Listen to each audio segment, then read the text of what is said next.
Well, first Holmes was born, then he got fat, bald, and tired. Sup, Holmes? Beware, your host, Jonathan Holmes. Thank you for the warm welcome, Sinistar, and thank you, Taron and Chris, for being on the show this week from Crazy Viking Studios.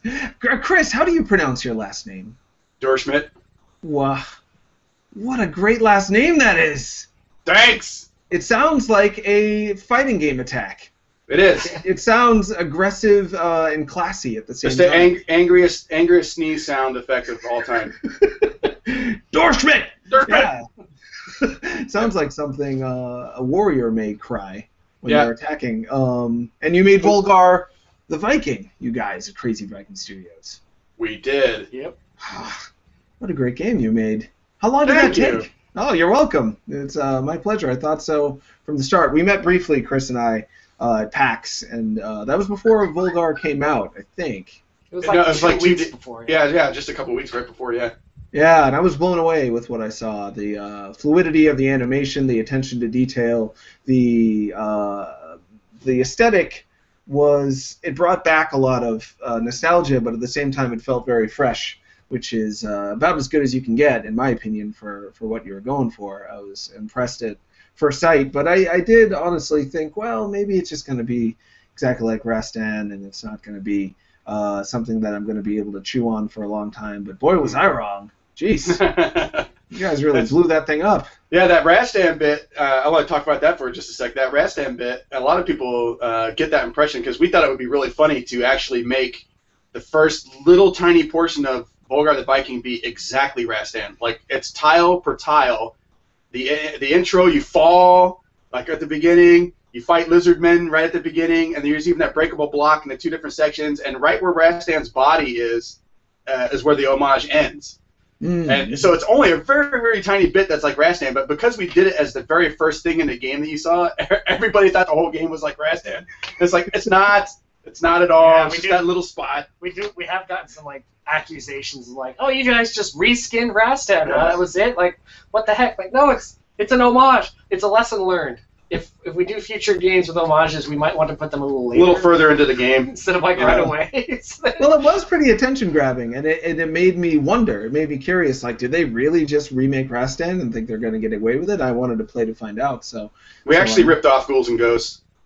Like a lot more than Rastan. Were you concerned at all that the creators of Rastan? I can't remember who that was. It was Taito. It was Taito. Yeah. Did Taito talk to you about how Rastan-y your game was? No. No. But we have talked to them like before, so they seem like cool guys. Yeah. Huh. Well, yeah, I've been trying to get. It's really funny. I've been trying to get Rastan remade for a long time, and at my previous employer, that was one of the things that we actually almost tried to do. We tried to get a Rastan game made. We tried to, we pitched that and other things, but it just didn't work out for whatever reason at the time. So then I tried to make some original IP while I was at back at the previous company, trying to get that game made as like a revival of a Rastan type of game with a barbarian and stuff like that. I just thought it was neat when I was a kid, and it just didn't pan out for whatever reason. And then when we got our own company going, we're like, well, it's Crazy Viking Studios. Why not just make that? Let's make a game about a Viking, and let's be our first game. Oh, interesting. How long were you cooking the idea in the background? For the game or for the Rastan? Yeah. For the, I guess the Rastan part to begin with, and did you both discuss it together at that point, and where were you working? Kind of fill in all the blanks on that. I'll tell you the story for that. So what happened is we wanted to do an indie company. We wanted to leave our freemium mobile company and make arcade-style games. And so when we came up with the name Crazy Viking Studios, we're like, we should probably make a Viking game because it'd be weird if our first game was like a robot game and people are like, why are you a Viking studio and you have nothing to do with Vikings? Or goat herding. Yeah. I came to Chris and I was like, you know what I've always wanted to do? I've always wanted to make a game with the mechanics of Super Ghouls and Ghosts. Because they have a very unique jump mechanic where you can double jump, but yet you have no air control, which I don't know of any other game that's done that. And they had really cool ways that they used it. I'm like, I want to do something like that. And Chris said, well, I've been trying to make a Rastan-like game since forever, and I've talked to Tato, tried to get license for it, and then I tried to make another one that was like it, and it's never panned out. So basically, I wanted to make Super Ghouls and Ghosts, and he wanted to make Rastan. And so then we just said, well, let's just kind of throw those together, add a couple of our own unique things like the spear platform mechanic, and that's basically where Volgarr came from. Yeah. But the thing was, we didn't just mash Rastan together with Super Ghouls and Ghosts. We kind of cherry picked, like, well, these things will work nice together, because there's some things in Rastan that if you put it in a game like Super Ghouls and Ghosts, it would suck. Right. And vice versa, right? So, I mean, the things that came from Rastan were like the way he swings the sword and there's a backswing hit, climbing ropes, and then being able to slide on slopes, basically. That all came kind of from Rastan. But we didn't do things like the acceleration movement thing he did, Right. or the holding up to jump higher and all that stuff, because that didn't think that was really cool. Yeah, so in Rastan, you could hold up diagonal and jump, and you jump further and higher. Sorry, my dog's going berserk over what you're saying right now. Oh, that's okay. My dog were to bark, the monitor would shatter. He's ginormous. So what was it about Rastan that got you, what hooked you on that, and what made you think what the world needs now is something similar to Rastan back?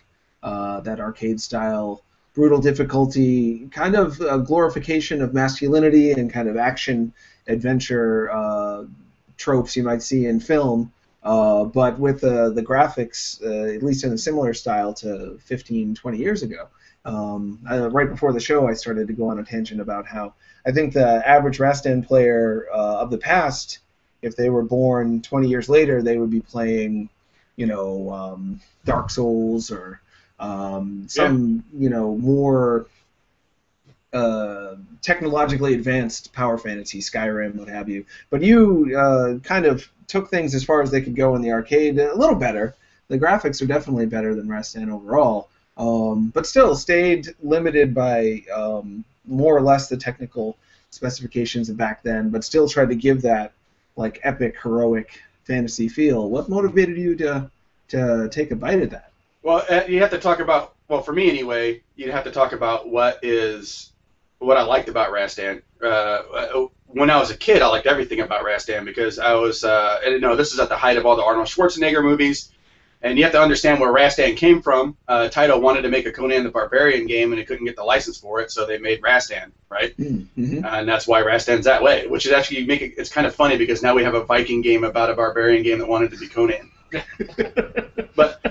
But if you think about it, Rastan, and I loved it when I was a kid, when I was younger, but thinking about what I really liked about that game is like I liked the theme of it, and what really blew most people away about Rastan wasn't the game itself, really. It was one of the very few arcade games, one of the very first front runners that used that new, I think it was a Yamaha, or it was the audio actually. It was the thundering manly soundtrack that kind of went along with it, that Basil Fedor's type of Conan the Barbarian music. It was very thundering bass type arcade machine, which you can't even convey that experience to people talking about the game, or if they played an emulator, you still don't quite get that. They had these amazing speakers in that system. So yeah, it's that kind of a feeling itself. Because Rastan really actually wasn't that great of a game, but it was kind of like it was like a package that just kind of clicked, And when it first came out, it was kind of widely ignored because it was 1987. Double Dragon was out at the same time, and a couple other really massive arcade hits were out at the same time. And Rastan was always like off in the corner. And it was kind of like the game that people were like, "Oh, well, what the crap? This is pretty awesome."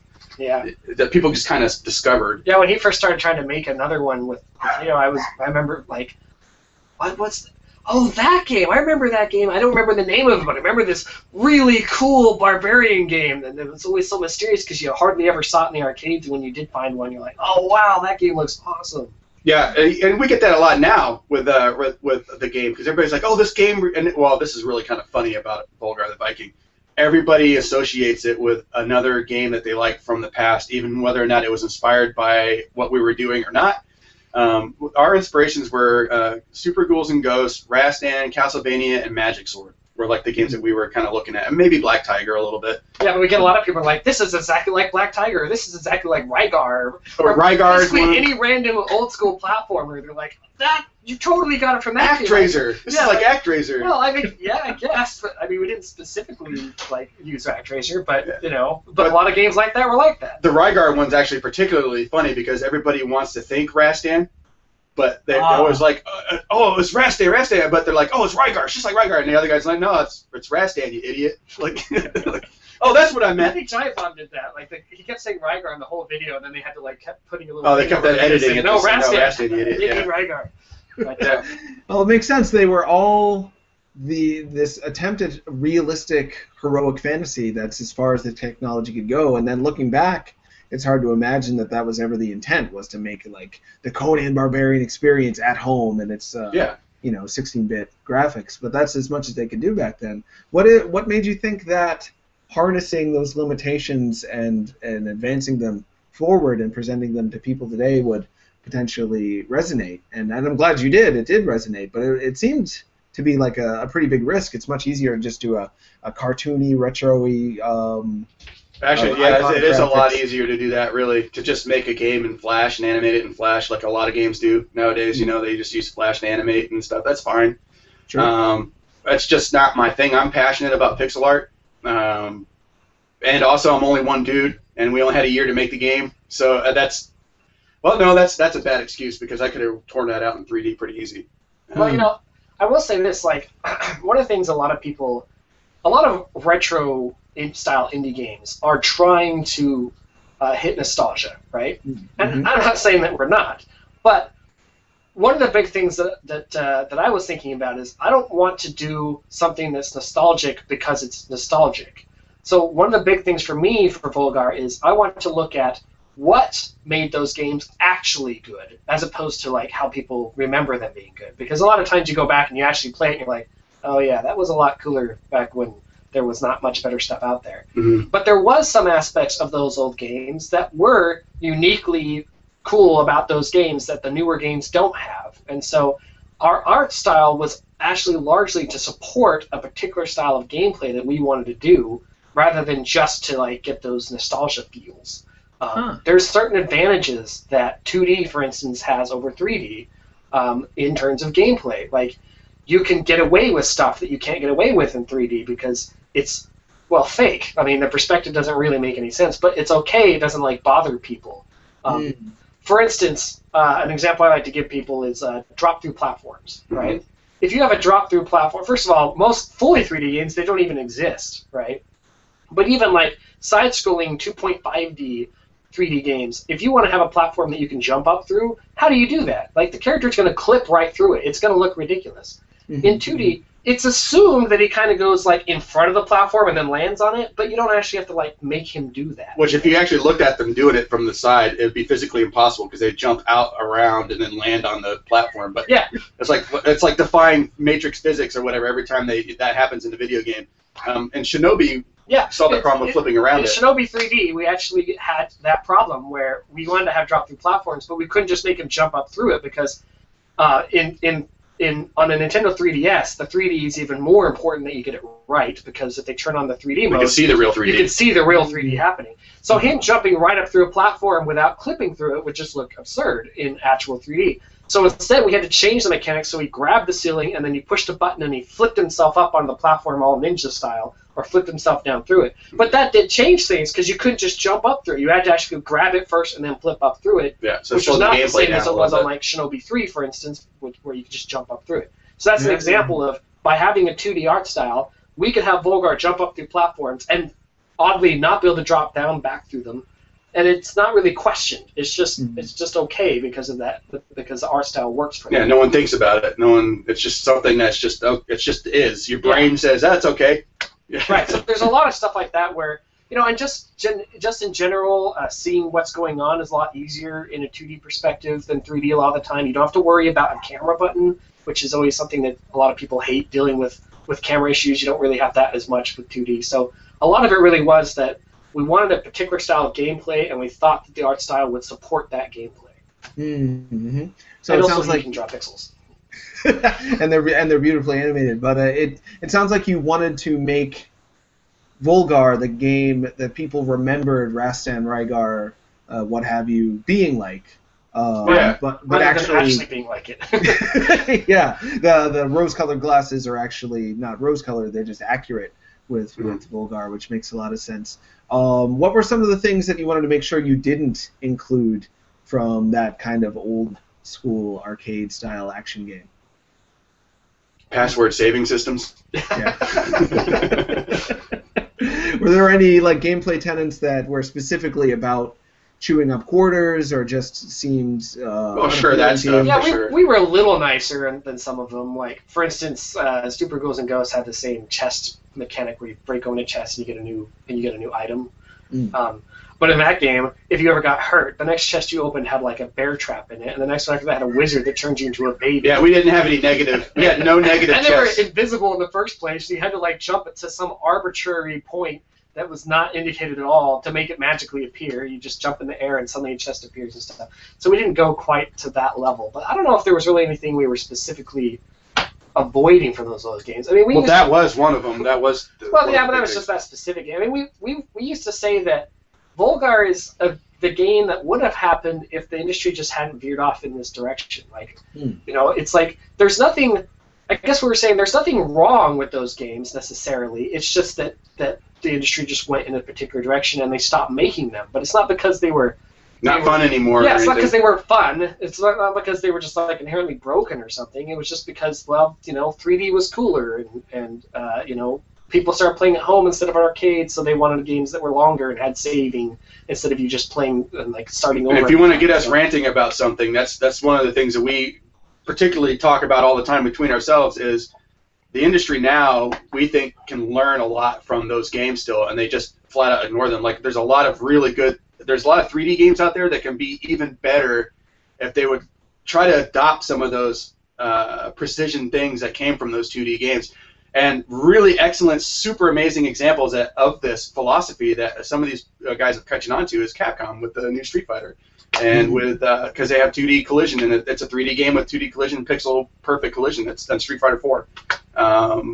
The new Mortal Kombat game. Dark Souls. I mean, a lot of Dark Souls popularity is because it takes a lot of those old style game mechanics of memorizing the level, and you try over and over again until you get it right to get to the next checkpoint, and if you die, you just start over, and that's too bad.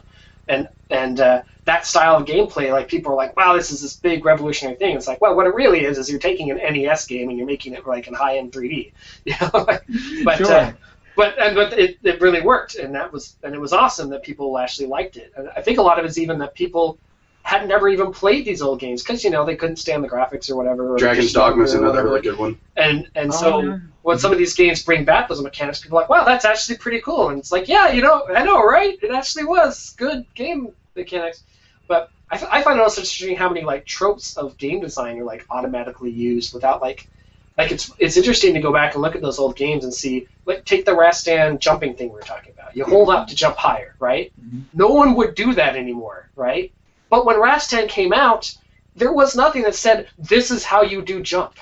Because people were trying different stuff all the time. So Sure. they were trying all sorts of different things. And now a lot of those things, people settled on something. They settled on, like, this is how jumps work. Like, the vast majority of games now that have jumping have All a work the double same. jump and you have full air control. That's just assumed. You can double jump and you have full air control. But back then, there was games that didn't have any air control. There's games that didn't have double jump. There's games like Super Ghouls and Ghosts that had a double jump with no air control. Sometimes they had it where you would tap the button versus hold down the button longer. Yeah, hold the button longer or whatever. Like, people just tried different weird things. Until they figured it out. Until they settled on something. But the thing is a lot of the things that weren't settled on weren't necessarily bad. They just didn't become the standard. And so that's one of the things that we're getting at is sometimes some of the things they tried were actually really cool and interesting, and people just don't look, so they just automatically do like what everybody else does. Like this, Like first-person shooter controls. Yeah, It's all exactly the same now. It's like, if it's not this way, then it's all exactly the same.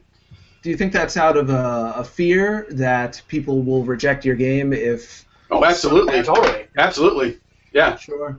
Because the risk is bigger for them. A lot of our fans of Volgarr have said basically like, thank you for taking that risk and making something that we enjoy. And at the same time, like, we have a post right now on Steam that just came up that's like, why is your game doing this stupid stuff? It's dumb. Like, games stopped doing stupidest controls ever. Games stopped doing that because it was a bad idea. And it's like, no, they just stopped doing it because they did something different. But other people at the same time, like, are saying like, oh, thank you for actually having the cojones to actually stick to something that most modern developers would tell you is stupid. But But because most modern developers tell you that, I don't get any games that are like that anymore. So you get all these people that like those games, and it's like, I just keep playing, Ghouls and Ghosts over and over again, but it's kind of old. I'd like to play something new that's in the same style, but nobody's making one. And thank you for actually doing that and not giving in to the pressure to make the more modern, because a lot of, like I said, retro games are nostalgia. They look retro, but they don't play retro, Sure. I think some of the really cool review I saw recently on Steam said something about that, where it's like, this shows the difference. If whether or not you like Volgarr shows whether you like retro look and feel or whether you like actual retro mechanics, because this game actually uses real mechanics from that era instead of just looking like it's from that era. Sure, and punishment. You're not afraid to punish, which is excellent. What do you think it is about playing a punishing game and a game that doesn't make jumping specifically something that empowers the player? Like, oftentimes, I think the jump mechanic is there to make the player feel like, oh, I can fly for a second, hooray! If I'm in trouble, I'll just jump and then jump again. Usually, like you said, that's often double jump, and it's a very empowering escapist moment. Whereas in your game, like, a jump can be terrifying. Yeah. And often is. Well, it is. Yeah, normally, and more often than not, is terrifying because you're jumping because it's your last resort, or you're trying to figure out a way to navigate something that is already trying to kill you. Yeah, I love the fact that most people, when they first play, every time they jump, they double jump too, because in almost every game, you might as well. Like, there's no reason not to, right? It's like you get more height, you can control yourself more, or whatever. In our game, you want to not do that. You want to jump once and think about if you really should jump again, because after you jump the second time, you're screwed. Like, you can't control yourself anymore. You're just going to fall into whatever it is you jumped into. Your double jump has real functionality. It serves as an aerial attack, but it also is the only way you can change your direction. If you jump forward and make a mistake, your only options now are to try to jump forward again, jump straight up, or jump back, right? You can't maneuver your character in Volgarr. Yeah. So it's just like Ghouls and Ghosts. If you jump forward and go, oh shit, you got to go back. Oops, sorry. I'm not able to do that. I always love that about Super Ghouls and Ghosts, because it seemed like they heard my at the time I was a kid, or I was younger anyway, and I was desperate for more control. I felt these games always defeated me. So it was like they heard me. They're like, oh, we'll give you a little more control, but all I can do is, again, jump an arc that if I screwed up to start with, chances were very slim I was really going to be able to get out of it. It was just prolonging the period that I watched myself before I end up falling into spikes or getting murdered. Well, to get back to your main question there, it's actually one of the things that I find is a pet peeve with a lot of designers that I've worked with before, actually. A lot of game designers fall into the trap of trying to make the hero character so awesome that he can do all this stuff like shoot in every direction, you can double jump, you have all these cool abilities you can get, and they focus on how do I make the player feel like they're a total badass because they're controlling this guy, they can do all this kind of stuff, right? The problem with that is that's only fun for a little bit. Then you have to find a way to challenge the player. And you've made a guy that's so amazing and powerful that the only way to stop the hero is to have some ridiculously, absurdly powerful enemies to go up against him, and then you end up with these cheap difficulty things and stuff. So one of the things with thinking about Volgarr is when we were designing him, and this is what I think you should do with all heroes, is what are his weaknesses? You need to design weaknesses. A lot of people have commented, why can't Volgarr attack up? Why can't he stab up as if we forgot, oh, maybe we just didn't think about it. No, we totally thought about it. That's on purpose. We wanted him to not be able to attack up because it gave an avenue for enemies to attack. It gave him a vulnerability. You are vulnerable from things dropping down on you from above. You have to move to the side and avoid them. If he could attack in all directions and he could stab upward, that would remove a way for us to challenge the player. So it's the same thing with the double jump thing. By making it so you're limited in how you can jump, we can take advantage of that and give you challenges that you have to overcome. But if you have a character that can just do everything and go everywhere and shoot and do whatever they want, then it's really, really hard to make anything that's a satisfying challenge. And what happens is you end up playing as this character, and at first you're like, oh man, this is so awesome, I'm so cool, look at me doing all these badass combos. And then after half an hour, you're kind of like, I'm just beating the shit out of everybody. And I don't. That's why a lot of people buy games nowadays, get halfway through them, put them on the shelf, and go buy the next one at GameStop. Yeah, it happens all the time. People don't actually complete the game because once they grok it, once they've got it and they like mastered the combo system or whatever the mechanic is for the game, then they're just left with like 75% of the game is just content they have to get through, and they've already like figured it out, and it's just now you're just playing it to like see the end of the story or whatever, and you're not really challenged. So another way that they solved that problem, is that they started unlocking things. Like it's like, okay, now we got this. We've made these ridiculous characters, and we need to keep ramping up difficulty. So we'll just keep giving them more moves as progression to keep people entertained. Yeah, which is why every game has an RPG in it. So games get inherently start harder and get easier at the end. Whereas in Volgarr, we wanted it to be paced at the same, if not get a little bit harder at the end. But the thing that's interesting about Volgarr is that the game doesn't get easier because the game got easier in Volgarr. It gets easier because you as a player got way the hell better at playing Volgarr by the end. Sure, without realizing it a lot of the time. Right. I think we should name that idea that overpowering the character to make the player feel more like a badass. Which for me, personally, I'll interject and say, I don't feel like a badass. I feel like the character on screen is a badass, and there's no room for me as someone who's forming the strategy, someone who's got the dexterity to pull off the moves. Unless the character in the game is limited, I don't feel like there's any room for me to show my skill. Like it's like I just mashed A and Dante did the rest, or Bayonetta did the rest for me. And those games have definitely a big area for you to get good at them. But on the surface, it just seems like I'm just shooting and killing and mashing and winning, which makes me feel like I'm not displaying any skill at all. So maybe, how about we call it the Superman principle? It's also similar to a Superman story. Like, no one is interested in someone with no weaknesses. There's no fear he's ever going to lose. There's no challenges that you're going to see him face that are creative and show that the writer of the story had a fun idea for you when he's just flying around and punching planets until they explode and whatnot. Yeah, and then you end up with something like Kryptonite, which is dumb. Right. It's just like, and that's where, oh no, what do we do? Kryptonite. Yeah, and that's what I'm saying a lot of the games that are doing is they end up with doing, in order to challenge the player at all, they end up with doing annoying stuff like, oh, we'll make it so it's timed or something. So your character's really powerful, but we'll put this arbitrary time limit and then you die or something. Or just, I don't know, something Kryptonite-like where it's like, well, we made this powerful character, now we have to do something stupid to like challenge it. Yeah, that's how EA handled the Brandon Ruth Superman game that came out on the 360. Oh, they didn't know what to do. They're just like, okay, there's some time limit. Yeah, screw it. Poor Brandon Ruth. He can't catch a break. Yeah. So what were I didn't get into, and this has been great, don't get me wrong, jumping right into the passion you have for this type of game and why you made it. What a rousing start for the show, but to backtrack a little bit, how did you guys get in the industry? What made you want to get into the industry? How did you get into the industry? Because you've already had kind of a storied, lengthy career. Working on the Shinobi game, which you mentioned briefly, but there's been a lot more than that. So how did you both get started? No, you go first. Oh yeah, the Shinobi game was just like a capstone at the end of our that was the official. Yeah, that was the end of it. We made lots of games before that. For me, I have been wanting to be a game developer since I was 6. And I taught myself to program on the Atari ST 520. No, it was before that. The TI Basic. What was that thing called? TI-83? Well, it had cartridge games, and it was like a keyboard and a cartridge slot, and the computer itself was all built in, and you plugged it into your TV. Not the Atari 800 or no, it was a Texas Instruments version. It was like a Texas Instruments thing. It had like rip-offs like Munchman instead of Pac-Man, and when I had to store it on cassette tapes. So you know how what a modem sounds like? That's what it sounded like when you were transferring. Like you could just play the cassette and it sounded like a modem. You start loading it and go cook dinner for an hour. Yeah, and it was just like 20 lines of code. But how old were you then? That was when I was about 6. Wow.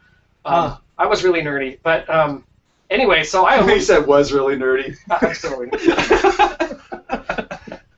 Anyway, yeah, so I started programming, I started making tic-tac-toe or whatever, and just kept programming games forever, and then I worked at Atari when they were Infogram Interactive bought Atari's name, so they were actually Infogram, which they still are. What did you do at Atari? I worked at technical support, answering phones for people that had troubles running their computer games for like 5 years. And Okay. while I was doing that, I was working on my games on the side, so I was always kind of an indie hobbyist programmer anyway. Mhm. And I made a game called Minebot Arena, which a lot of people really liked, and I used it to get hired at Kryptonite Games, which made licensed Game Boy Advance games at the time, which is where I met Chris.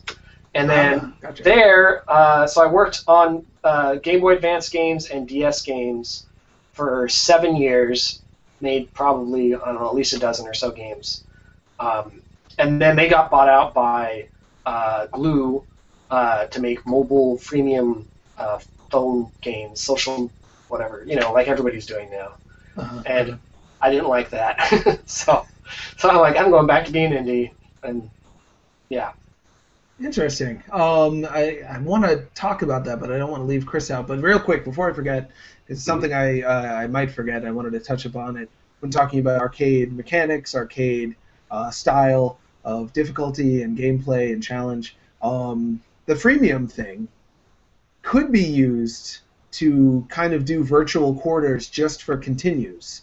I personally wasn't opposed to that back in the arcade days. I know a lot of people have brought that up to them today, particularly around Capcom recently re-released Shadows of Mysteria, I believe it's pronounced, the old Dungeons & Dragons game. Awesome. And, yeah, I love that game so much, but I can't help but notice that without the quarters being the artificial challenge for me, I'm not as motivated to win, whereas if they offered that as just like exactly like an arcade, like I put in a quarter and I get to play, I probably might have spent less money on it overall, so it wouldn't have cost me anything, and the time I had with it might have been more intense. So I'm not particularly opposed to that being done, but you guys are in a position to actually do that.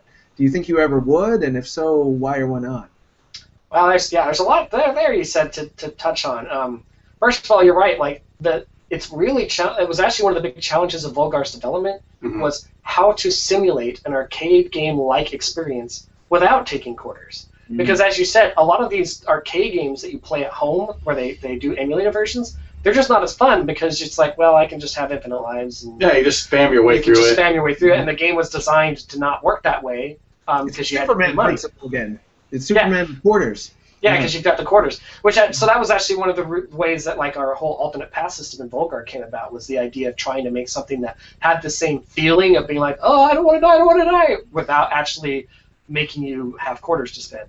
But to answer your question, like, yeah, you could do that. I don't know. There might have been some freemium game that did that already. But right now, freemium just has a really sour taste in my mouth. I don't know. I don't think we'd ever actually do that. I think we would continue to try to find, like, yes, the arcade machines were doing that to get quarters. Like, that's part of their design was to get quarters. But I guess our argument is, in the process, they just happened to make certain mechanics that were awesome anyway, that maybe aren't used so much today, because of, like, that's where they came from. But that doesn't change the fact that they were still fun.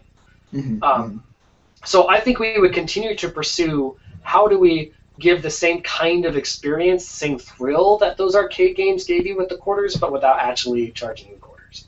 I think about as far as we'll ever go is like an expansion pack or something like that. Yeah. We won't even do. For now, we won't even do things like sell you additional characters or things outside the game. Yeah, it's just not something we're into. really kind of. Yeah, I guess I have this problem of I don't like the idea of when I'm designing a game, and I don't like the idea of any other designer doing this, thinking about the game mechanics in terms of how much money those game mechanics might make. Right. And that's a wrong way to design That's a game. my big problem with freemium. For me, I mean, a lot of people might say I'm an asshole because of some of the stuff I did in Volgarr that's pretty mean, but my goal was to make something that conveyed a certain experience, that had a certain that was fun in the way that I was trying to. Like not everybody thinks everything's fun the same way, but Hi, Kitty. Sorry, we showed up.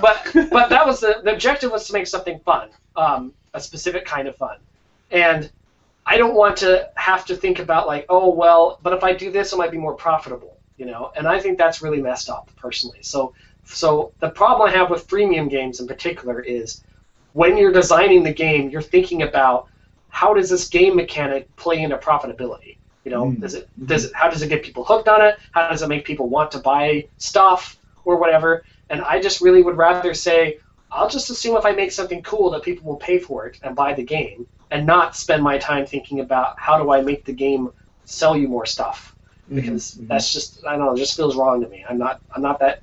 Then it's not a game anymore. It's a store that tricks you half the time. Yeah, I often said it's like. I mean, that is the game. It's the game like is the store. It's really. an interactive advertisement, basically. You're like playing an advertisement that's trying to advertise stuff to you. But so many games. I mean.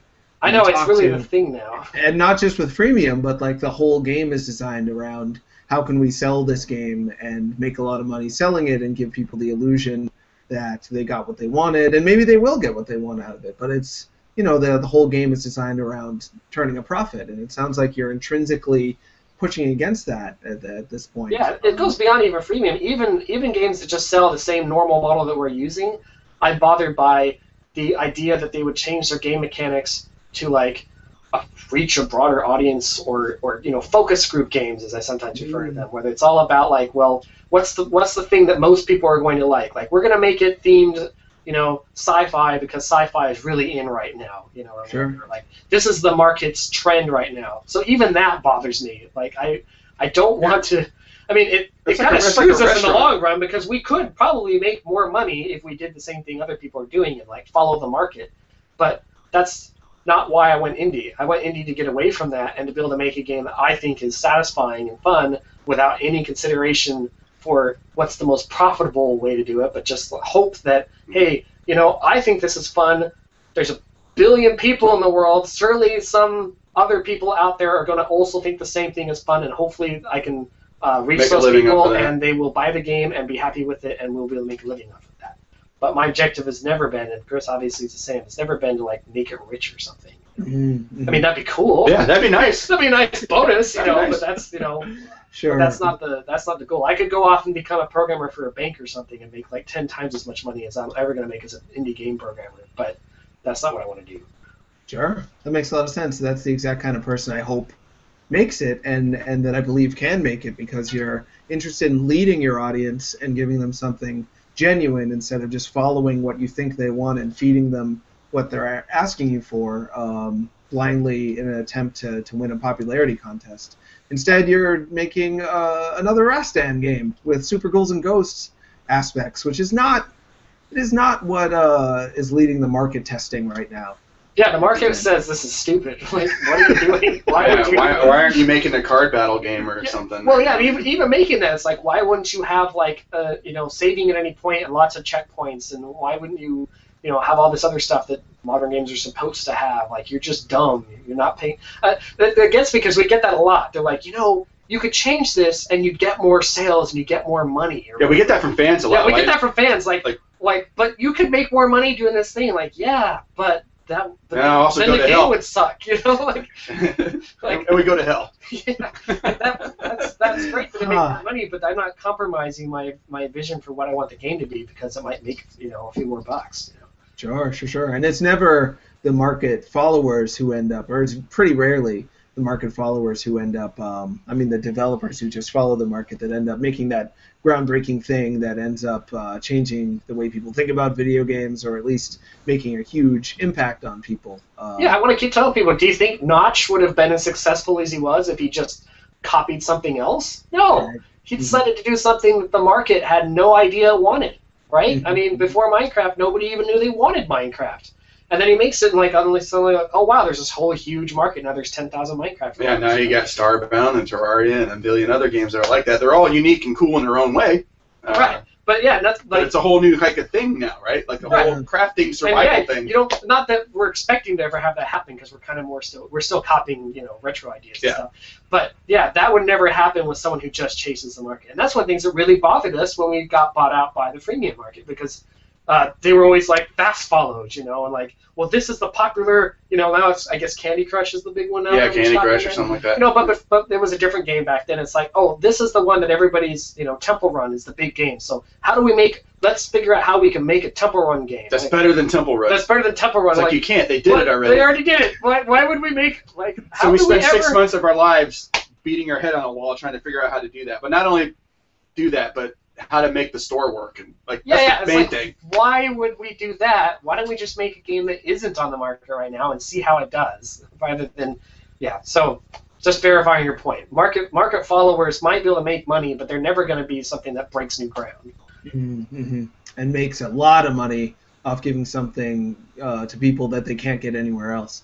Yeah. And Chris, I don't want to forget you. Sorry about my That's your tangent. story. Yeah, how'd you get started in the things, and why'd you keep going? Well, I actually didn't know I could make a living making video games for the longest time. I just enjoyed playing them. I was a huge game fanatic. Ever since my parents got me the Atari 2600 when I was like 6 years old. I mean, like, to the point where there's a point in my life where I was only allowed to play video games on Friday afternoons if my grades were good. Because Oh, come on. I'm sure a lot of people have been there. yeah. But anyhow, I always wanted to draw comic books and stuff growing up, and that's what I did. I focused on that, and when I was in high school, I owned a comic book shop that was rather successful. And then I don't know. I got this. I guess this kind of quote unquote sad part of my life where I realized like it's stupid hard to make a living drawing comic books. It's very rare. It's like trying to be Tom Cruise, and then everybody else that wants to be an actor is doing hemorrhoid commercials and barely paying rent. So. Sure. So I looked into the comic book business, and it was like, okay, well, these guys get paid, like, even if you can get in, if you can manage to even get in, you get paid like $50 a page for penciling and maybe $60 a page for inking. And it's like, well, holy shit, I have nowhere to pay my bills. I'm going to have to draw 300 pages a month or something like that. And so I was like, I can't, that's not going to happen. So I got really depressed. I didn't quite give up at that point yet. I wanted to get into art school and maybe become like a graphic designer or something like that, because I was like, oh, okay, they're making a living doing that, like for advertising and marketing and stuff. But then my brother got really sick, couldn't afford to go to college, so I was like, okay, well, I can get into college by going into the Army. So I was like, okay, the Army gives you college money, so I went into the Army for 4 years and nearly died, so I was like, I got to get the hell out of here. So I got out of the Army and met my now wife, and her family lived out on the West Coast. She goes, well, since you're starting out new anyway, let's just kind of go to the West Coast. And I was like, I'm not doing anything. I'll go to the West Coast. Did odds and ends jobs, sold cars, that kind of stuff. And then I saw an ad one day that piqued my interest, and it was for a police sketch artist. And this is where the story gets really interesting, because it was a misprint in the newspaper. It was actually for a video game studio that was in Seattle. And they had mixed up the ads somehow in a newspaper. So the advertisement was for become a police sketch artist, blah, blah, blah. Call this number at the bottom. I called the number, and a gentleman, I don't remember who answered the phone on the other end, but it was a video game studio, and they thought that was funny. Gave me an art test. I sent it back the same day, got the interview, and I went up there. But the problem was I wasn't expecting to be a paid artist at this point. So I didn't have an art portfolio. And one of the odds and ends jobs I was doing when I was in Portland was drawing porn for an internet site, because it's the only way I could make a living. And Like, I had a whole comic book porn, or like ads for porn, or Like comic hentai book kind of porn, hentai, yeah. like So I Marge had Simpson stuff, or like what? We can't just run away from that. I have to know the details. It was a German website, and it was black and white comic book illustrations for. I was getting paid like $100 an illustration. Mm. So I was drawing a bunch of those, and but they only took like X amount of submissions a month, and so it wasn't something I was able to sustain a car payment and all that other stuff with. So I had a suitcase full of pornography, and I happened to have that in the car with me. I was living in Portland. I had to drive all the way to Seattle for the interview, and I had a whole suitcase of porn with me that I was supposed to be mailing out so I can get paid. And after the interview, and when I was there for the interview, they asked me if I had brought some independent games I had made. I was doing as a hobby, and at the end they were like, "Okay, well, do you have any traditional art or portfolio that we could see of yours?" And I was like, "I don't, but I have some. Well, I do, but it's in my car, but it's kind of a questionable subject." And they're like, "Well, can we see it?" And so I brought it in, and of course it was a big brouhaha. Everybody was laughing. I thought it was the funniest thing ever. And I was like, oh God, I'm never going to get this job now. And then they called me back the next day, and I got the job. But the thing that's even more interesting about it is at the time, that studio was a studio that only did kid software, and it was owned and operated by a Mormon. And so they were very religious and very kid-oriented and friendly. And I'm like, oh, my pornography, I want to work at your company. And then I got hired. So I don't know how that happened. But I did. Huh. And that's kind of my They hired story. you as a big joke or something. Maybe. I don't know. So yeah, I spent a little over just under a decade there, and I with them I shipped about 30 games. Lord of the Rings, Harry Potter, Spyro, Spider-Man, Lego, Star Wars, a bunch of stuff. Oh, Yeah. what? Yeah, you worked on were Sims. those? Yeah. So that was EA then? Or who were you doing all that with? Kryptonite was an independent developer. So A lot of people don't realize yeah, this too. yeah, they were an independent developer. So technically, we were indie, I guess, in the fact that publishers would come to Kryptonite and sign a contract to make the game for them, for whatever company actually would have their like. Our name was still on it, hidden somewhere usually, but. Oftentimes the EA didn't even display it. Yeah, EA wouldn't even display it. But yeah, I mean, so basically, we were a handheld company. So basically what happened is the publisher would be making a console game, and they would want to hit multiple SKUs. So they'd come to Kryptonite and hire them to make the handheld version of it. So we'd make the handheld version of Harry Potter or The Sims or Lord of the Rings or Spider-Man or whatever other games on contract with Assassin's Creed. With EA. We did an Assassin's Creed game for Ubisoft. And Shinobi for Sega. So yeah, we made games for all the publishers at some point. Lots of And Activision Kryptonite. games. So Kryptonite was the Mormon company Yeah. that hired you based on your German porn comics. Yeah, for a long time. Yeah, for from 2001 to 2000. I want to say 2006 maybe Yeah, is when somewhere in they were in charge. Yeah. Yeah, and then eventually they got bought out by a bigger company, but still independent, called Foundation 9, which is still around and owns a bunch of other independent developers like Sumo, and Double Helix and stuff. And then, of course, Kryptonite, but not Foundation 9, just Kryptonite got bought by Glue like 2 years ago. And they wanted to do the freemium. Yeah, so Yeah, and they're still doing Glue bought that. them, and they so when Foundation 9 bought us, they just kept doing the same thing. It's just we had a different backer, basically. But when Glue bought us, they completely closed their doors to all the publishers that they worked with before and said, we're making our own freemium mobile stuff now. And completely dropped out of the whole DS, 3DS, Game Boy thing. But yeah, so we made games for all the publishers, so we could tell you all the details of working with EA versus Activision versus THQ. Ubisoft. Except we can't because of NDAs, but we could theoretically. Sierra's out of business. We can talk all kinds of shit about them. No, because Sierra was owned by Vivendi, which is now owned by Activision Blizzard. Oh, right. So they're technically still. Damn it. Can you talk about just your personal? Is it NDA to tell us who was your favorite and least favorite to work for, That's and probably what games you enjoyed working Well, on? I can the tell most? who you probably picked for favorite. Well, Ubisoft was actually really kind of cool to work with. On and off. It depends on who you got. Yeah. It depends on who you got at EA, too. Actually, it really depends on who you got. Like, who you got at those companies. Yeah, Like, because you're working with a producer on their end. Yeah. So, Sega was my favorite. I actually liked. I really liked Vivendi. Which Oh, wait, no. Vivendi Sierra was really awesome, too. Before Activision bought them or merged with them, Vivendi was super cool, which owned Blizzard, right? And that's one of the reasons I think Blizzard was successful is because Vivendi just let them do whatever they wanted. And they pretty much were similar with us whenever we worked with them. They're sort of like, yeah, whatever, you guys know what you're doing. You're the professionals. We want this game, but we'll let you design it and whatever. So they were much more hands-off. So I really liked working with Vivendi because they were hands-off and just sort of let people make the game, themselves. Sure. That's how Spyro Based turned on out that whatever, way. yeah, Spyro GBA was made for Vivendi, and it got like 9s and 9.5s and stuff. And a lot of that was because they're just like, well, just make it cool. And we're like, all right. One of the comments from the producer at that time was like, you guys turned him into a little purple badass or something like that. Yeah, it was pretty funny. I'm trying to remember that. It was 2D platforming, action platforming, is that right? Yeah, it was basically a hybrid between a 2D platformer and a Devil May Cry.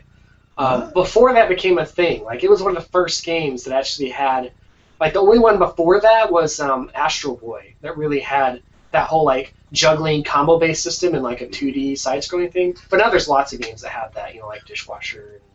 That was by Treasure, right? The Astro Boy? Yeah, Astro Boy was by Treasure. Mm-hmm. Yeah, some of the best licensed games by you, Way Forward, when you were Kryptonite. And Oh, yeah, they were really happy we got bought by Glue.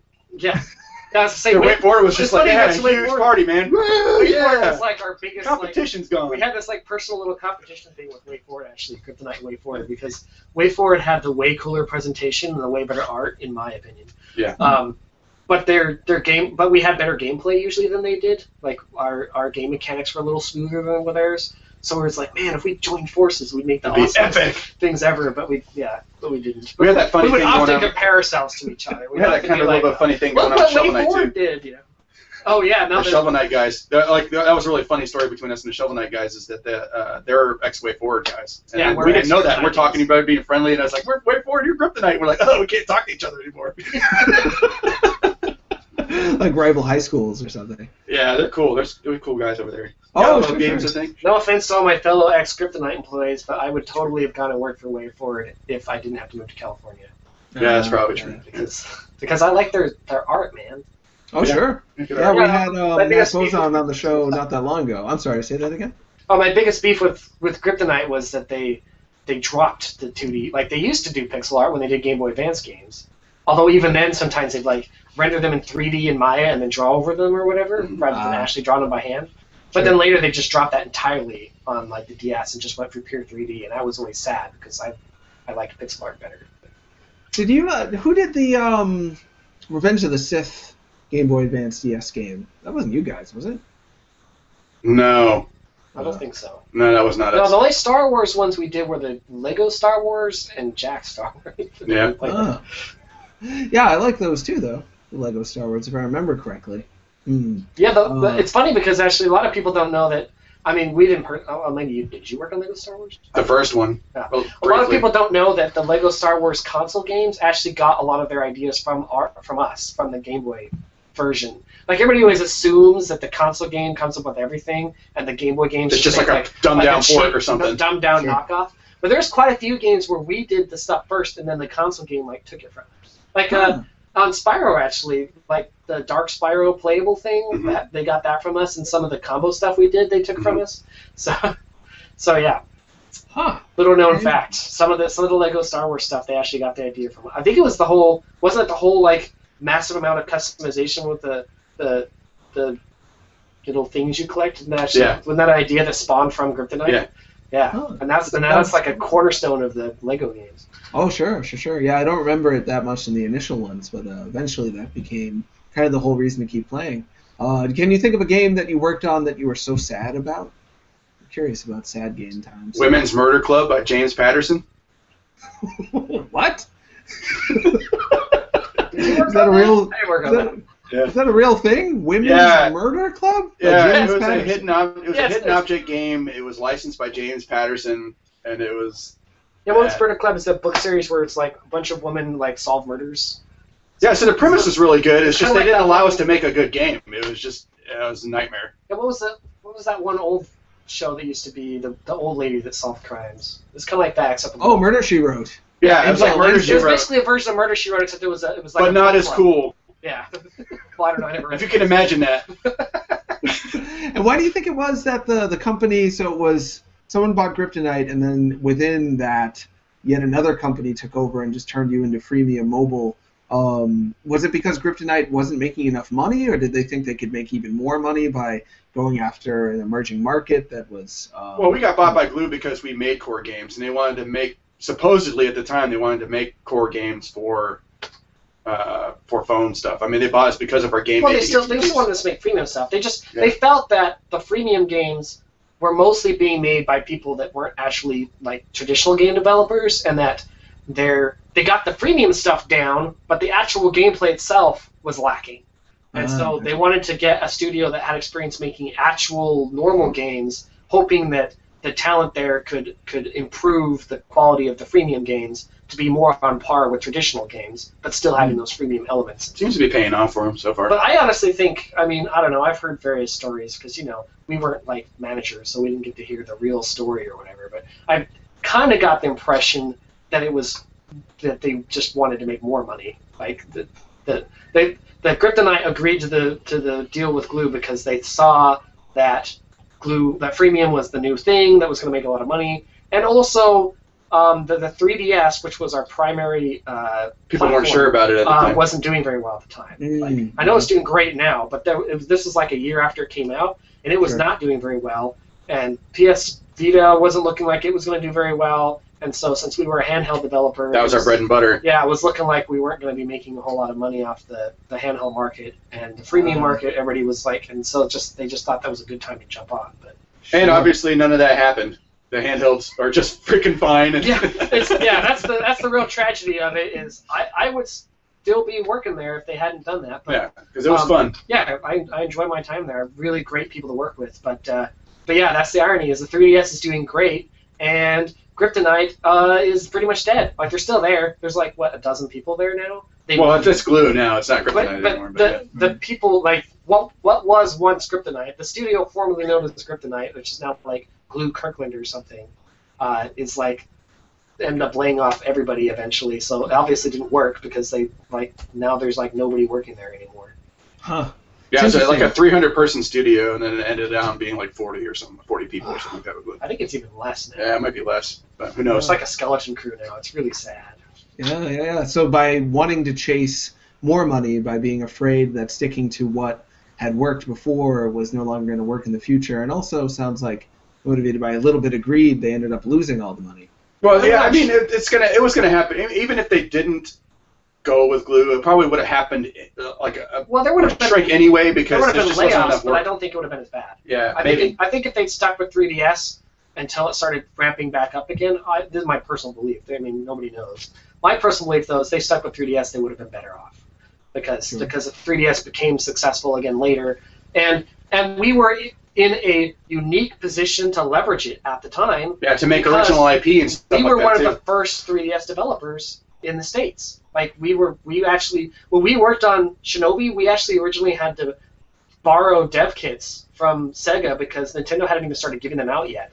And we started working on it before we even had any dev kits. We just worked on it based on like the specs that we assumed that the system would have. Yeah, the system wasn't even finished. Yeah, like it was being developed as we were developing yeah, Shinobi. Which meant that we had a fully working 3DS engine built up and ready to go after Shinobi, which I think we used in like one other game, right at the start. So if we continued that, we would have had a competitive advantage over other developers because we already had that base built up.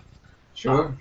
So, but, you know, who knows? Didn't turn out that way. Yeah. But now we got our own company, High Five. Yeah. So, guess that worked out. We should probably start doing questions pretty soon, but there's still a lot I want to make sure we cover. Any chance of Volgarr coming to anything other than PC? We're definitely looking into like everything. We 'Cause, got licensed to develop for Nintendo. We're licensed to Nintendo, but yeah. But we're still working still with them waiting to for actually Sony. like get dev kits and stuff. We're still waiting for word from Sony. We were talking to developer friends to help us with doing the port and stuff. So it's certainly a possibility, but we can't make any promises. Like, Sure. It's one of the downsides of the fact that the game was not made with like Unity or something like that. Yeah, so there's no magic, put it on something else button. Yeah, it's you have all to actually straight. make it. It's all straight up C++, so everything has to be handwritten. So, Sure. I mean, the advantage is that if we do port it to something, then the next game will be a lot easier to port to that same thing because the engine's already been built up for it or whatever. Right. And ironically, the one system that the game does work on right now, like it's like 90% there, is the Dreamcast. Really? Yeah, purely because we got this friend of ours that just loves the Dreamcast, and he's a hobbyist programmer. He just did it for fun. So he's a friend of ours, and he's like, "Hey, I want to make something for the Dreamcast because the Dreamcast is super cool. Can I have your Volgarr source code and port it to the Dreamcast?" And we're like, "Okay." So he did, and he totally did it. Like, I was surprised. He did pretty quick actually, but he's got like, you know, he's just working on some niggling like sound bugs and stuff like that. But he's got it like mostly. Yeah, eventually there will probably be Volgarr on Dreamcast. We're not sure how we'll sell it or give it to people, but you know, it's possible you might be playing a Volgarr on Dreamcast before any other system besides PC, because it's the only platform that we have it working. But it's just awesome. We were just unlucky, I guess, that we didn't happen to have another friend that just happened to really love PlayStation Vita that wanted to do it for free. So you know. It's the same guy. Well, yeah, but he just liked the Dreamcast the best. Yeah, I know. It's the same dude. He's like he's super excited. I mean, we're about not going to that. argue with him. He's doing it for free. He's not charging us anything for it. And we're like, okay, I guess if you want to do Dreamcast first. Whatever. Go nuts. Have fun with that. Sure. I've always heard the Dreamcast is easier and more fun to code for than a lot of other consoles, which made me sad that it. It's got like a Windows CE base, I think. Yeah, it's got and the CPU that's on there, and the GameCube have to share similar CPUs, so it makes it really easy. Yeah, and it doesn't have any crazy like multi-core architecture or anything like that. Mm-hmm. And of course, since the Dreamcast is dead, you don't have to worry about cert. Right. Yeah, it's no certification. You don't have to worry about process. weird things like if you open the disc. Have you heard these stories from some of the search stuff? But I'd love to hear another one. If you open the disk drive and plug the controller in and out like during a cutscene, then it crashes or something. It's like why would somebody do that? Nobody's gonna ever do that. But you still have to like figure it out. Like that's If someone shoves a peanut butter and jelly sandwich into the LAN port, the game locks up. Don't do that. We had something on Shinobi where it's like if you mash the home button during a cutscene while ejecting the cartridge, which is a cartridge game. Like if you eject the cartridge while mashing the home button on a cutscene, it would like do something weird. And we had to spend days like figuring out like how to get around this. Yeah, how are we gonna solve that from our end? Don't do something like that. People are yanking the cartridge out of the game while it's running. Aren't you and glad mashing that Steam buttons. didn't do that to us? Like, if the player yanks the video card out of their computer while playing Volgarr, your game screws up. I'm like, well, no shit. What was I don't want to ignore talking about Shinobi. Shinobi was on 3DS. It was one of the marquee titles when it first came out. When it felt like Nintendo left a lot of room for third parties to jump in. The DS had done so well. They wanted to not dominate the market right away, so they came off with a pretty lackluster opening silo of games, which left room for something like Shinobi. And Shinobi, I think, was on the cover of Nintendo Power. Games. Yeah. And it spoke to the interests of the longtime Nintendo player, the older person such as myself who might have been playing video games for a while and therefore liked a lot of the core tenets that Nintendo. And then, so how was it working on such a legendary series like that? And how do you feel the game turned out in retrospect? Are you happy with what you I'm did? proud of it. I'm super proud of it. And it was a dream come true for me because I'm like when I grew up, all the consoles I owned were Sega. Like, we were a Sega family. I had an Atari at first, but then I had a Master System, the Sega Genesis, the CD 32X, the Saturn, all of them, Dreamcast. That was what we did. We were a Sega family. So, we had the Nintendo. Like, we were the only kids in the neighborhood that had one, too, because everybody else had Nintendo. Which made us really popular, ironic, because it was like they were used to having Nintendo stuff, but they didn't get to play the arcade games. That was a big thing with the Sega stuff, is that they always got the arcade games, whereas the Nintendo, they always had the really cool original IP, like the Castlevania, Metroids, and stuff like that, but they didn't get to play Afterburner at home. They didn't get to play Super Hang-On, Outrun, Shinobi, all that stuff at home that were right at the arcade. That was like their thing. Right. But working with them, so getting to work on Shinobi was, I had to fight for that. But working with those guys and on that project was a dream come true. I got to talk and engage with Norihiko Hypino, who did the music, Yuzo Koshiro-san, who the original guy that did the original Shinobi music and stuff, and his I think it was his sister that did the art for Streets of Rage and different things like that. So getting to talk to these people, engage with these people, engage with the Japanese side of Sega, all of that stuff was amazingly enlightening and awesome, and I would, in a heartbeat, do it again. It was just rad. It was a super awesome experience. Do you feel like you got to make the game you truly wanted to make, or were there? Absolutely. Absolutely. I mean, we had some hiccups, but usually the hiccups came from our side and internally from that kind of politics. But Sega was awesome. If you could have done it again with like pixel art instead, do you think that might have been better, or do you think? Oh, sure. For sure. I would have definitely rather. Yeah, absolutely. And that is something that wasn't. That goes into, again, the company politics that we were in at the time at our personal studio, because I would have loved to have it been that way. And so would even the lead artist. Yeah, the lead artist would have at the time, too. I think would have preferred that, too. But the problem is that it's expensive. The thing that people think is that they think that making 3D art is more expensive and harder to do. Making 3D art is easier and less expensive. Making 2D art is way more expensive and time-consuming. Particularly non-Flash 2D art. Yeah, non-Flash 2D art. Flash or what's the other word for that? Like Illustrator style. Vector. Vectors. Yeah, vector art is might possibly, I don't know, it might still be more expensive, and it might possibly be less expensive than 3D, but definitely frame by frame hand drawn is way expensive. Sure. That's And why there's not that many with, people that do it still now anymore. Yeah, I mean, which is why all it's those people expensive, moved 'cause it's on. hard to They've been find them. promoted out of it, or they've moved on. They're doing something else. There's not that many people available that do it, and so there's so few people left that can do it and do it well. They're super expensive, and it does take a lot of time, which also makes it more expensive. Sure. Which is why games like Skullgirls and Yatagarasu, it's called Legend of Raven now. I don't know if you've seen that.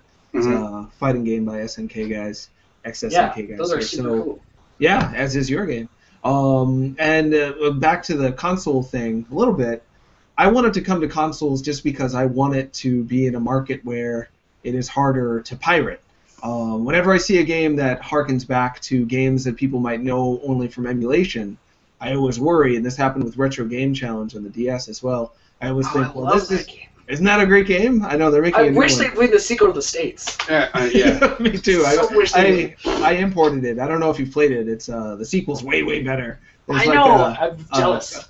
There's a Kung Fu Karateka style game in it that's like totally awesome. up your alley. Yeah, the animation's really good too. But anyway, that didn't succeed because the market for that is also the market who's very familiar with emulation, which is, this is just my theory, is also very familiar with just downloading a game for free. And there's also, in my opinion, a little bit of devaluing of games that are of that type in that culture a lot of the time. For whatever reason, people just think, well, this isn't the kind of game you buy. This is the kind of game you just pirate or download. Yeah, we get a lot of that, like, anything with pixel art should only be $5 at most or something. Exactly. Yeah, or like, how dare you sell it for $12? It's like, but he was just saying, but it costs a lot more money to make it with 2D. Like, it would have been way cheaper for us to use Unity and make some simple 3D models and do it that way. That would have been much easier. And then everybody would have been like, oh crap, this is amazing. We should remake Volgarr in 3D. That would be hilarious. But yeah, you're kind of right there. I mean, that's, if you want to talk about the piracy thing, I mean, what happened to us is not special. It happens to anybody that releases something on a computer that has a DRM-free copy of it. We're doing something like that because we just want it to be for the gamers and stuff, and it's just going to happen. Somebody out there is just going to go and put it on one of those things, and it just happens. And a lot of cultures, a lot of people don't even realize this. Like, a lot of people get on Pirates' case in America for being evil and pirating games and whatever.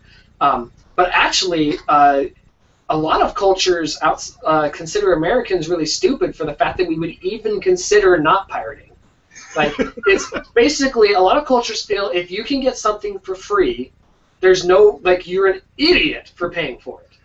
Like, there's no concept of, like, supporting the person that made it or whatever. It's just like, if you get something for free, get it for free, especially if you can't get caught. Now, a lot of the world thinks you're a dummy for not having DRM, for not all trying to sorts protect of your like stuff. countries in like Europe and stuff like think that that's completely stupid that you would ever pay for something that you get for free. Americans are one of the few ones that actually believe like that you should support something and pay for it even if you don't have to. And a lot of pirates are, but even so, even in America, a lot of pirates, that's the way they feel. It's like, why would I pay for something when it's so easy to get?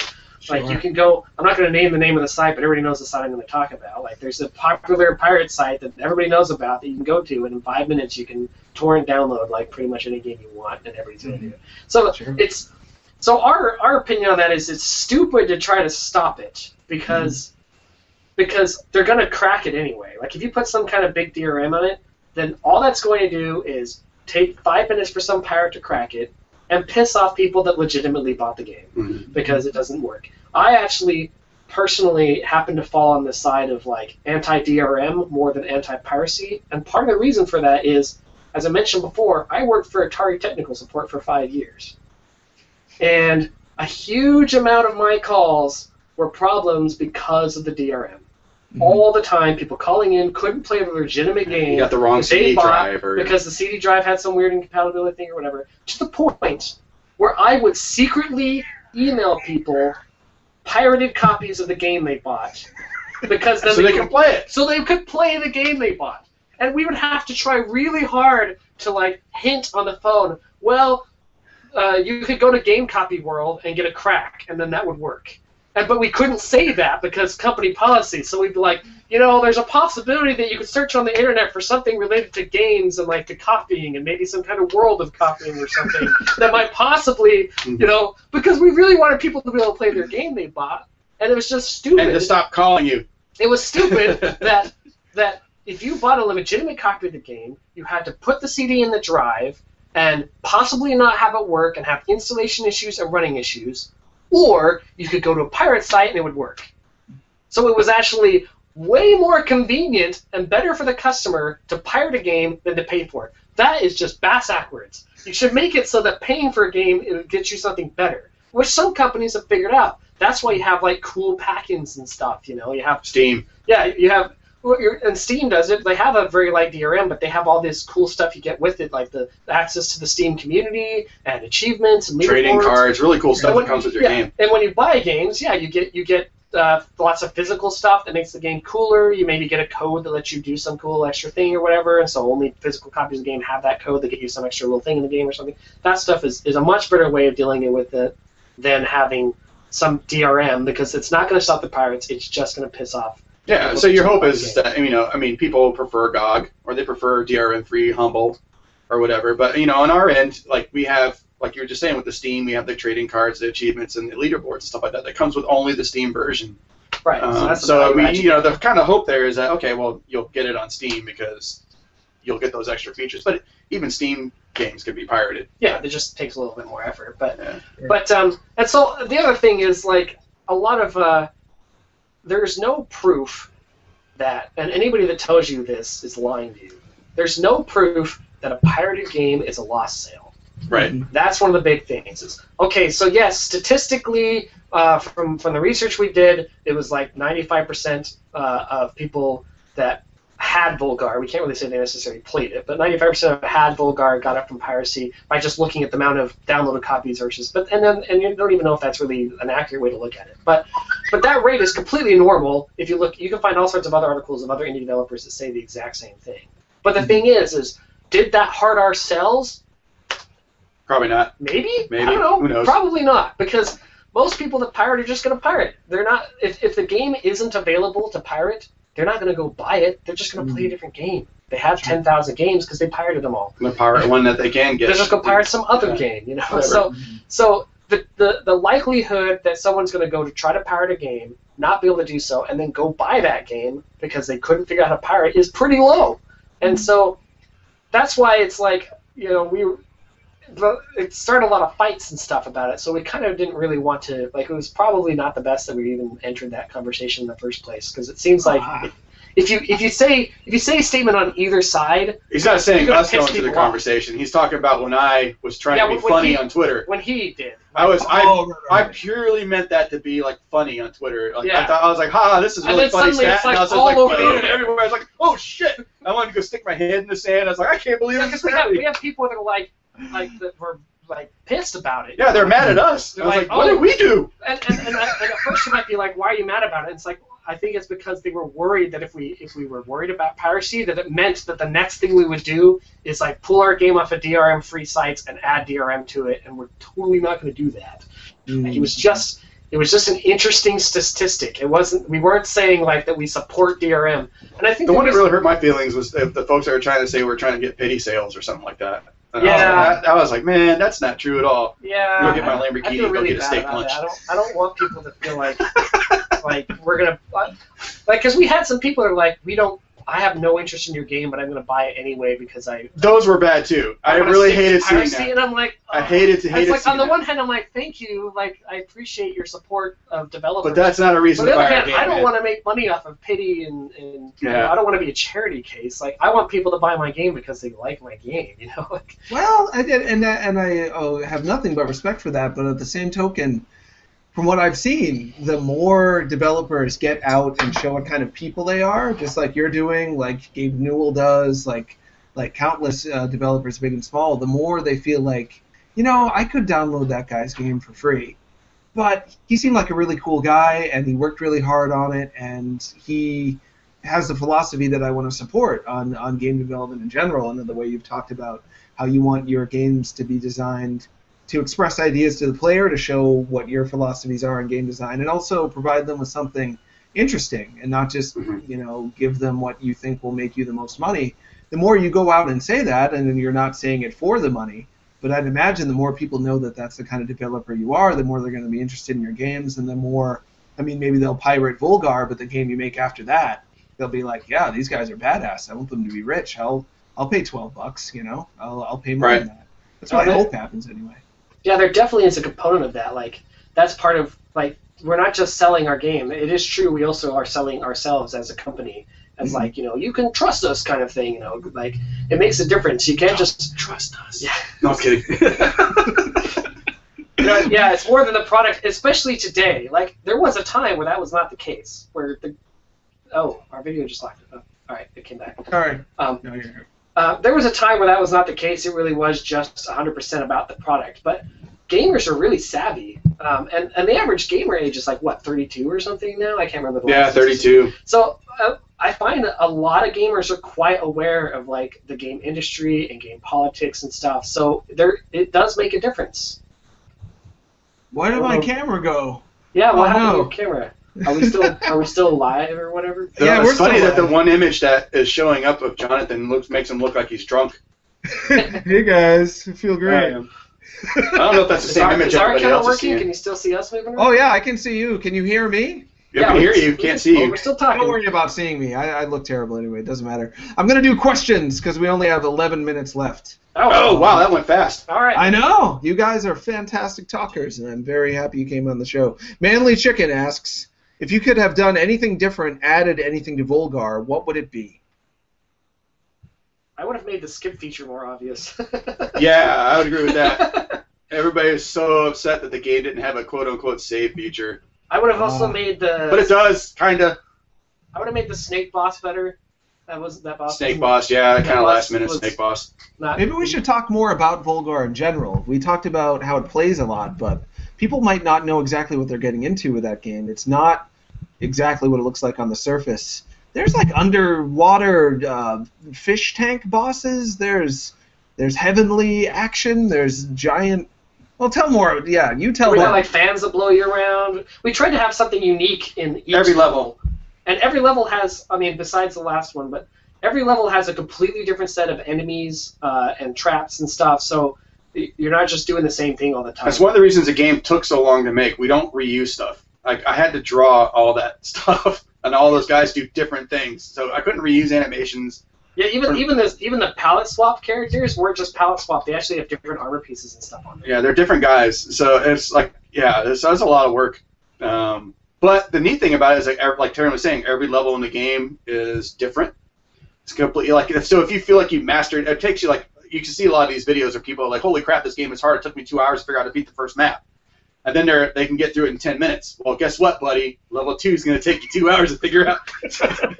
Because they're all different. But then you get a lot of mileage out of the game, right? And you feel really awesome when you beat it. We really want to focus on that, like level differences versus we don't have the character changing. That seems to be the more common thing these days. Is like we were talking about before, your character gets new abilities. Volgarr is pretty much exactly the same throughout the game, other than when you temporarily get the temporary powers from the chests. Mm-hmm. So we really need to focus on the levels are what you're mastering, rather than mastering. You can master the controls very quickly, but it's going to take you a long time to figure out how to master each individual level. Mm-hmm. Absolutely. So a speed run of that, I'm guessing, would be, what, like an hour or so? A speed run of Volgarr? No, it's like 17 and a half minutes. Yeah, the world record's around 17 and a half minutes right now. I can't even begin to imagine doing that. That blows on. I can't either. And I made the game. I can't think about that. Some of the things people have done in the speedrun, it's like, wow, I didn't realize you could do that. Yeah. It takes me, a no-death run for me is about 40 minutes, 45 minutes. Yeah, 45 that's what I'd expect. Sure. That's the fastest I could ever go to. Have you guys played 1001 Spikes, by the way? No, that sounds awesome. I've definitely watched it. I watched Let's Plays of it. I'll see if I can get you a work-in-progress copy, because talking about the jump button and jump mechanics being something beyond just something to empower the player that's the same in every game, that game has a jump for vertical and horizontal height, so there's actually 2 jump buttons Oh, Maybe so it's a thinking game like- that's the mechanic is all around the jump button. I mean, all Yeah, around the it's jump very button. much a it's pretty cool. platformer. It's called There's one 1001 Spikes. Yeah, it's not out yet. There is a version for the Xbox 360 just called 1,000 Spikes, about Hawkins and 1,000 Spikes. But 1001 Spikes is coming out soon for a bunch of consoles. You'll like it. I'll send you something I might have lying around. Don't tell Nicholas though; they're publishing it. They gave me a copy. Nicholas Forward. is watching. Oh no, Nicholas! I'm No, so sorry. I'm kidding. I'm kidding. Forward. That was scary. Forward Resent asks, how did you approach balancing difficulty? Volgarr is tough but fair, and that's really good design. I'm currently making a difficult game, so any pointers on that? Well, I mean, there's no shortcut, man. It's like health. In order to be healthy, you got to eat right and exercise. There's no getting around it, right? Sure. There's no fad diet or anything like that. So with Volgarr, the reason it was like that is because we spent the time on it to make it that way. All of our levels took Forever. a long time. Like, so when we did our Kickstarter, that was a year ago. All the programming was pretty much done. Like other than like all the mechanics were in there. All the mechanics were done. We had a full working editor and everything. I spent the last year designing levels. So my process was basically trying over and over and over again. I would like move a lizard man 2 pixels to the right, and I would sit there and tweak like one platform and move it up and down a little bit. So it was just a whole lot of time just tediously moving things around to get exactly whatever feel I was going for. Getting as many people as you could to test it. Fortunately for us, we had Kickstarter fans. I helped them with that. But yeah, I mean, some of the stuff is like we were saying, like make sure you have vulnerabilities and then figure out how to exploit them. Make sure your guy isn't overpowered and stuff, like we were talking before. That's really important. Yeah, make it harder later. Like Right. Make sure. Oh, actually, that's a very good tip. If you are balancing levels for that thing, for difficulty and everything, make sure your game is done. Get your mechanics done. Know everything your hero is going to do, and never touch that again.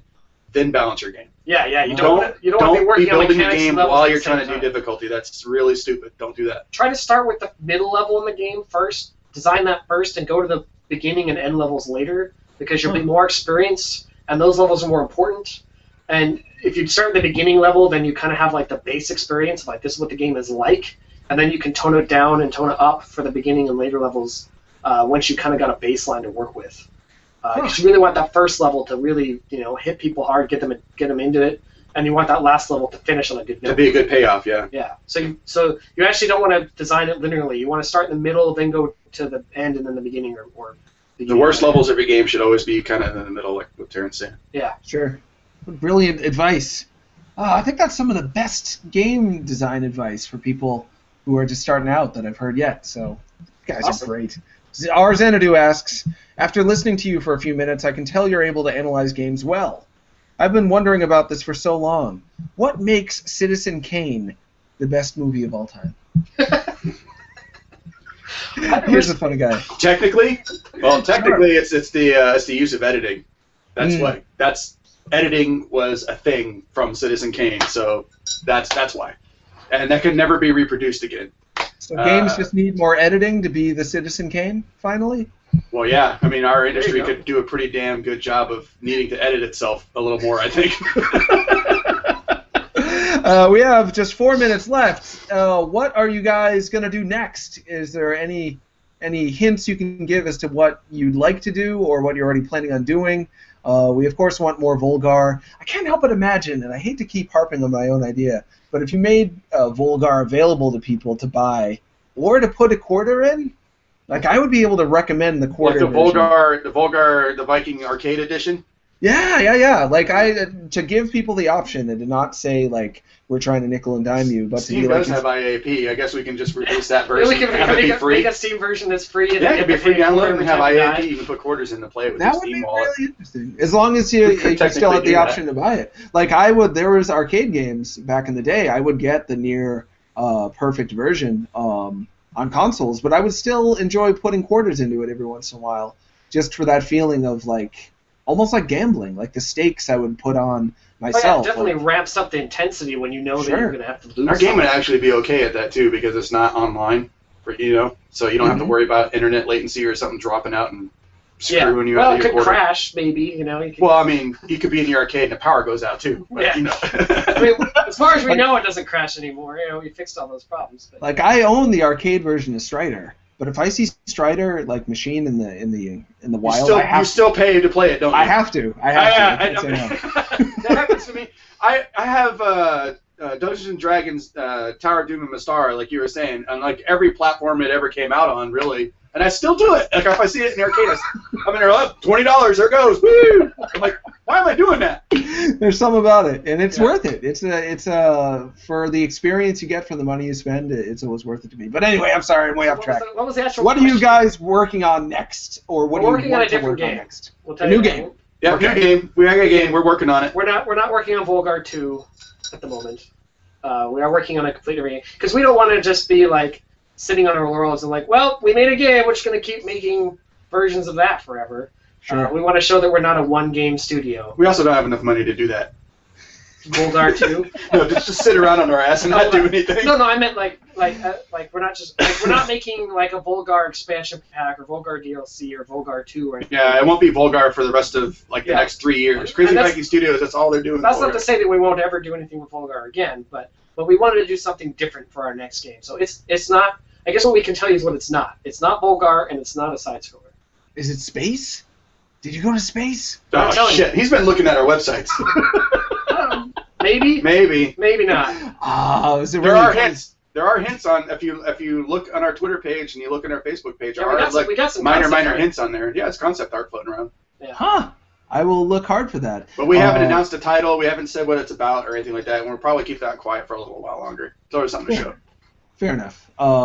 You've captured a certain essence of fantasy and like a grittiness that is so rare in this industry today, and I'm so glad that you did. And I'd love to see you carry that on. And I don't know if you would consider that the main thing that Crazy Viking does that other companies might not be doing as much, but it's one of the things I get from your games. Actually, that would be a great question to end on. What would you say defines Crazy Viking Studios, makes you different from the other companies? It's all about the gameplay. I don't know. For me. Oh, really? I was going to say social ineptitude.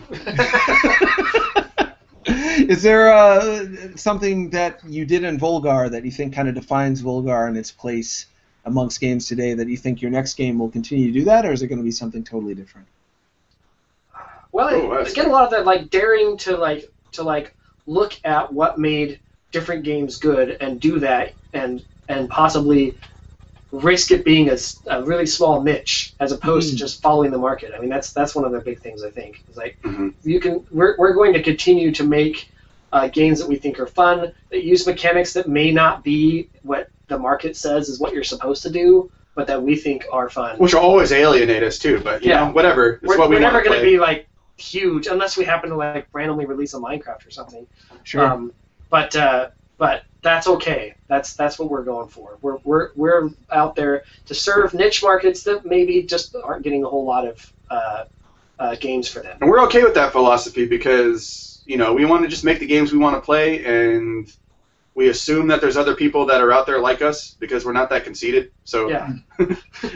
we hope that there's other people out there on the planet that will enjoy the game that we want to play. If we play our own game, which we obviously do, if we play our own game and we think it's fun, the assumption is that other people out there will think it's fun, and hopefully there'll be just enough of them to be able to continue to make more games. That's when we knew we had something special with Volgarr too, is because when we were making it, about halfway through, often when you're making a game, you have to you run the debugger and you turn your game on so you can test a feature that you just implemented, or you test some art that you just put into the game. And when you normally are doing that in a work environment like a Kryptonite stuff, we turn these things on, test the game, you test your feature for 10 seconds, and then you shut the game off and go about your business. But with Volgarr, we're both finding ourselves turning it on and then losing half an hour to it. And then we oh crap, I need to go back to work. What was I testing again? What was I just testing? I got don't busy remember. playing the game. Yeah. Huh. I couldn't be happier to end on a note like that. You guys are making the games that you can't stop playing yourselves, and that makes me all the more excited to see what you'll do next. They can follow you on Twitter. You're at Volgarr? Volgarr, at Volgarr. It's all in capital letters because we yell a lot. And your crazyvikingstudios.com, is that where they can... Yeah. Put us on Facebook. Yeah, I think with crazyvikingstudios.com, then it has to link to Twitter and Facebook on that website as well, so we're easy to find. And the link to .com where you can get the game from Humble. That's right. Okay. And it's on Steam as well, and Adult Swim is publishing it, so they help promote it? Yeah. Adult Swim is publishing the Steam version of the game. Yeah, it's on Humble, GOG. The Humble, Steam. GOG, and Amazon. Actually. Amazon's the other one. Those are just directly to us. Adult Swim is just doing the Steam one. Mm-hmm. Gotcha. And then maybe some consoles in the future. Who knows? Yeah, who knows? I really hope so. I'd love to play it. I love the way pixels look on 3DS. I would love to do that. And I'd love to see you guys get the Shinobi license again. That would be awesome. Hear that, Sega? Give it to them. Yeah, Sega. I didn't really mean that. As for me and my frozen drunk face, you can follow me on Twitter at TronNots. You can watch the show later on Destructoid's YouTube channel. It's Dtoid on YouTube, and you can listen to it on iTunes. Just Google iTunes and Sub Holmes. All right, I can't wave goodbye, but I am waving goodbye. My cat is clawing the crap out of me.